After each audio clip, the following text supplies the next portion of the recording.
fantastic experience with a drink and a comfy seat. Since I don't want to reveal my true name, please accept my military rank and rate. My only goal in revealing this is to bear witness to God and Jesus Christ. Hospital Corpsman Petty Officer 3rd Class, 1st Marine Division, 3rd Battalion, 7th Regiment, Alpha Company, The Cutting Edge. I found your channel today and want to share my near-death experience. In the name of God and Jesus Christ, I pray it helps and enlightens listeners in a heartfelt way. No one has heard what I'll tell you, not even my mother. Why am I telling you this? I'm not sure, but my heart feels now is the moment. I'll describe my soul's departure in full. A July 2010 Taliban ambush near Sangin, Afghanistan, seriously injured me. Due to its trauma, I have not discussed this event since it happened to anyone. Talking about this makes me cry in person. I'm having trouble penning it here, but I can pace myself and will finish. Start from the beginning to explain this experience. Navy boot camp.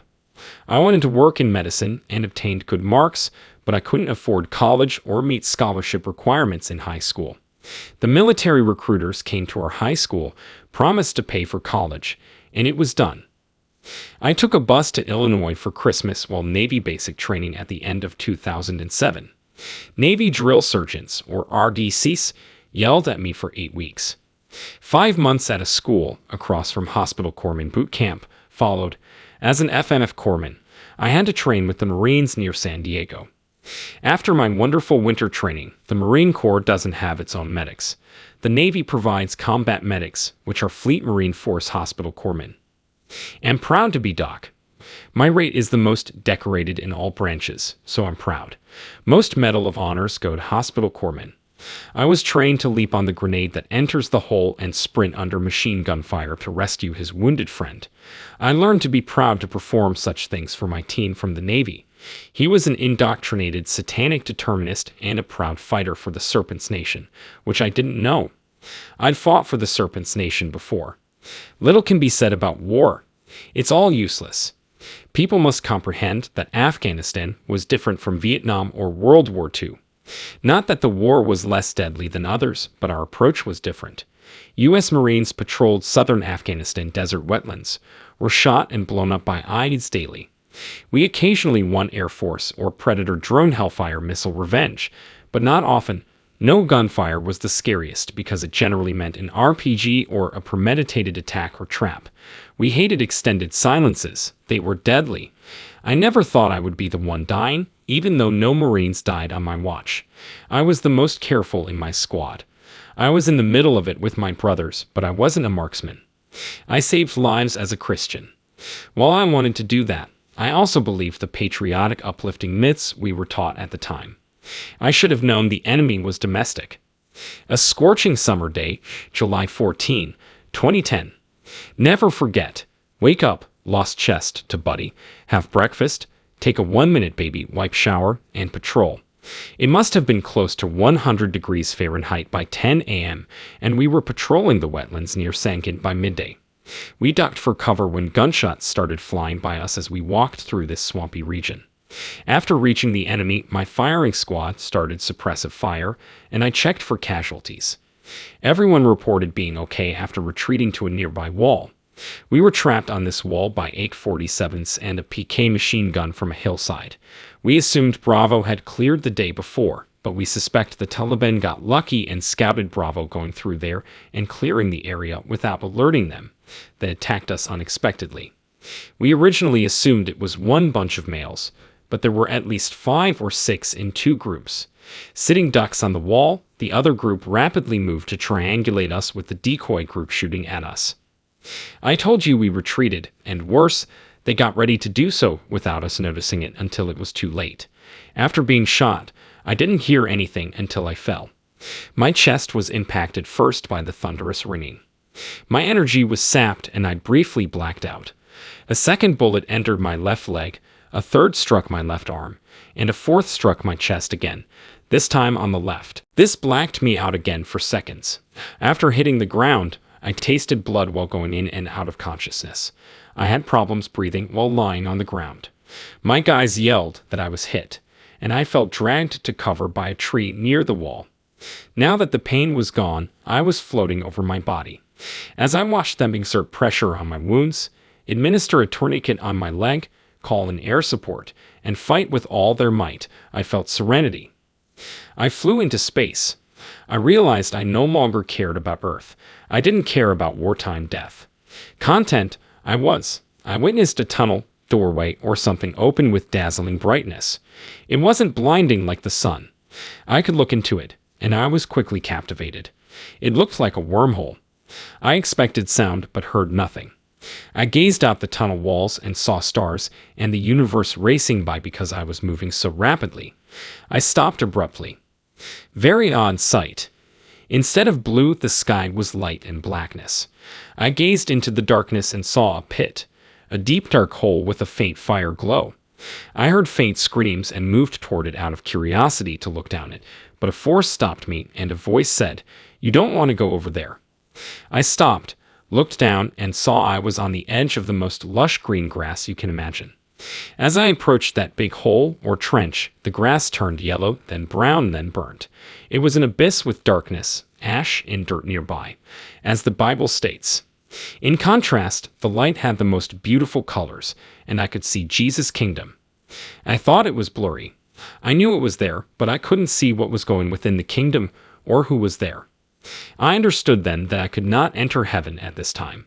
The voice returned and said, "It's almost time to go back. Are you ready?"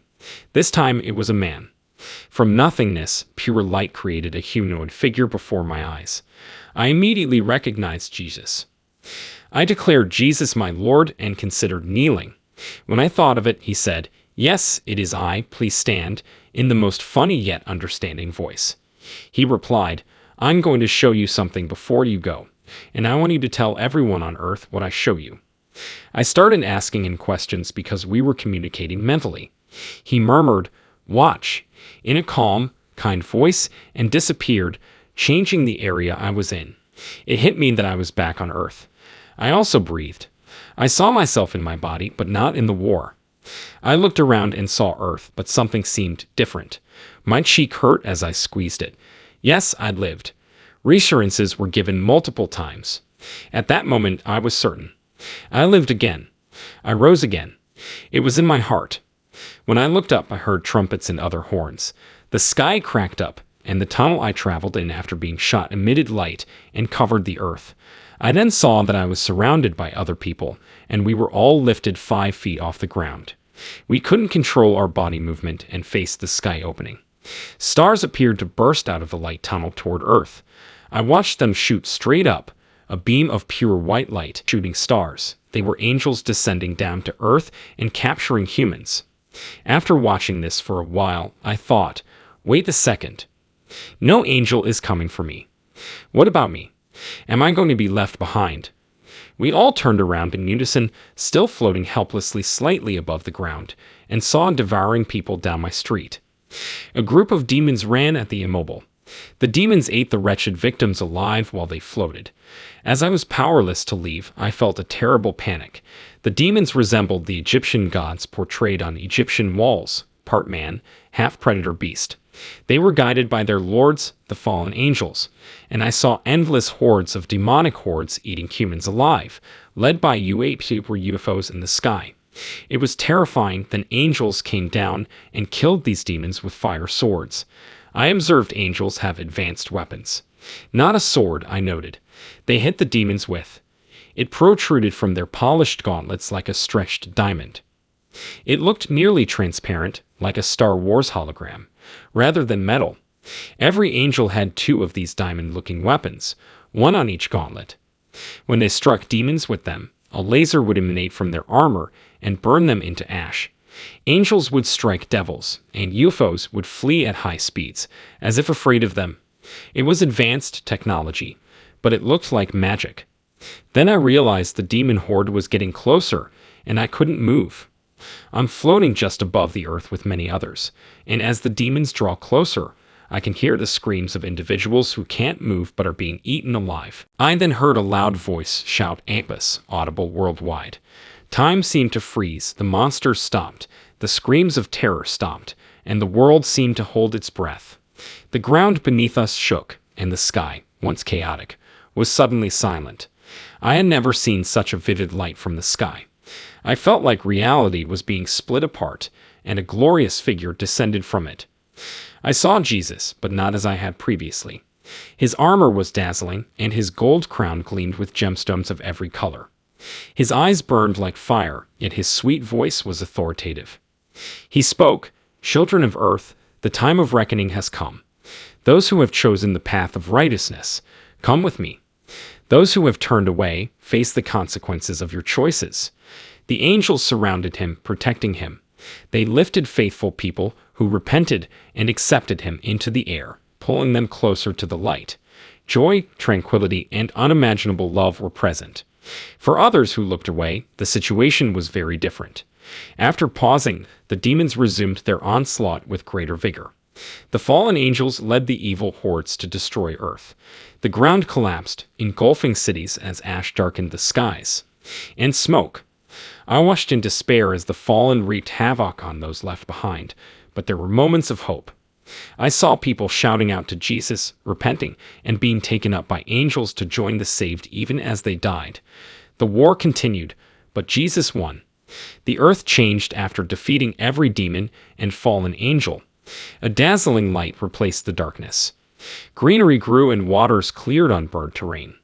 It ended as quickly as it started. Restored earth was a new heaven and earth. Saved people lived in a paradise without sorrow, grief, or death. I faced Jesus again. He continued, "Go and tell the world what you have witnessed. Let them know that I am coming soon, and they must choose their path." That put me back in the hospital room, listening to machinery and voices. My heart was heavy with what I had experienced. I knew I had a